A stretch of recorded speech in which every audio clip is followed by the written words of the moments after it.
Hello, today I'm going to talk about what I think are the main properties that consist of homeopathy, or what I think is homeopathy. I'm still learning a lot about it, so whatever I learn, I just want to put out into these videos, mostly to inform anyone else that is also learning about homeopathy.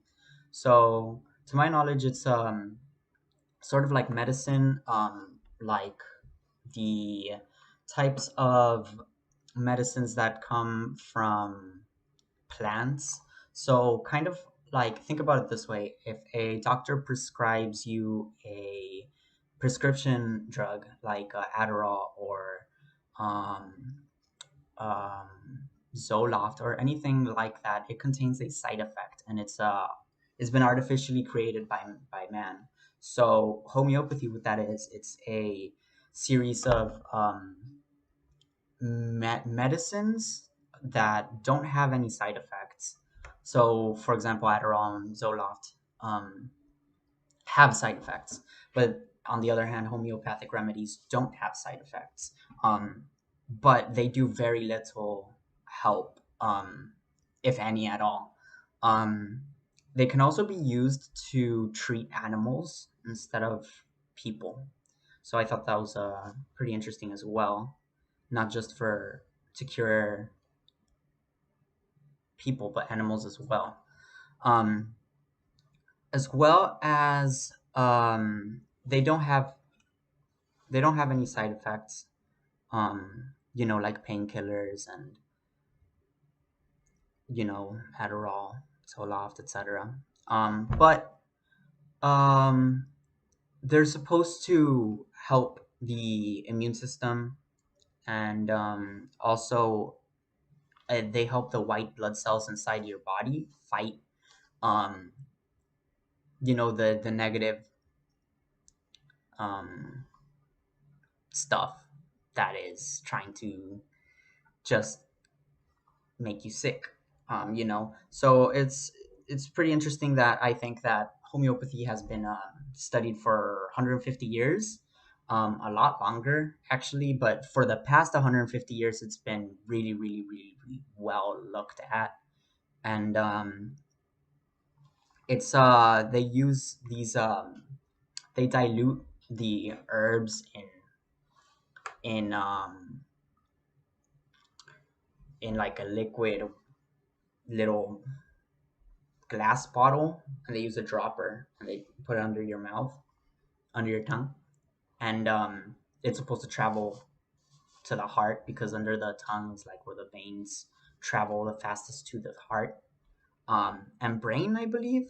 But it's um it's very interesting how fast it affects. But the thing is, it doesn't. It's also very, very, very slow, and it's also very, very minute to the point where it doesn't affect at all. So, but the good thing is that it doesn't do anything bad. But when the effects are there, whether they're slow or fast, they're noticeable if you notice them at all. Um, and yeah, depending on your vitality and the how susceptible you are to colds, flus, broken bones, arthritis, um, diarrhea, stuff like that, like that are negative effects to the body. Depending how your body is able to take that, like if it's very strong and it rarely takes those types of things, you may need a lower or more diluted version, of what of the homeopathic remedy. But if you're very, very, have constant pains, constant sickness, you may need a more less diluted form of it. And it's a dropper. They drop it under your tongue, and you let it sit there for like a minute or so, and it becomes very healing. Um, there are different types of homeopathic practices that are also, without any side effects, which should also be taken into account. And I think it, would give someone, open mindedness instead of straight up going to a doctor and having a prescription, and then let that be the end of that day, and then after those days use the prescription drug, daily, if not weekly.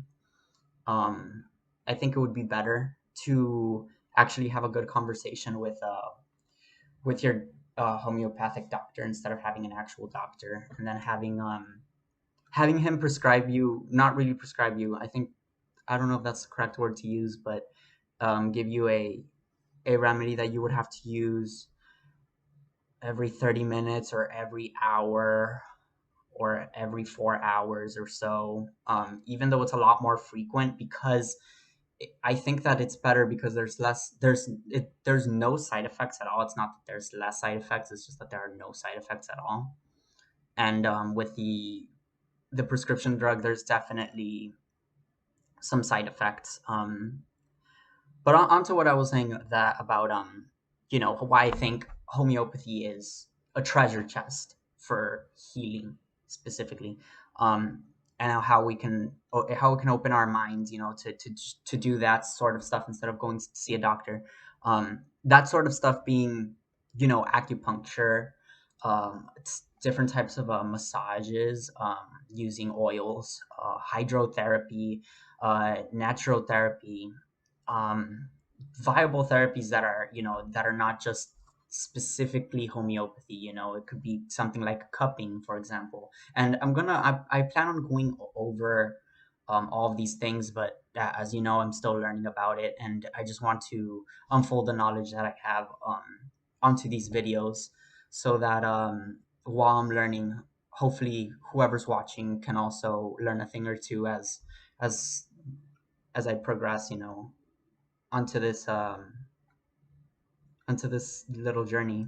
But yeah, I hope that pretty much unfolds what homeopathy is, how it's used, and hopefully whoever had no idea what homeopathy is no longer a stranger to homeopathy. It's you know it's also, yeah, it's also used to ease suffering, um and to promote mindfulness.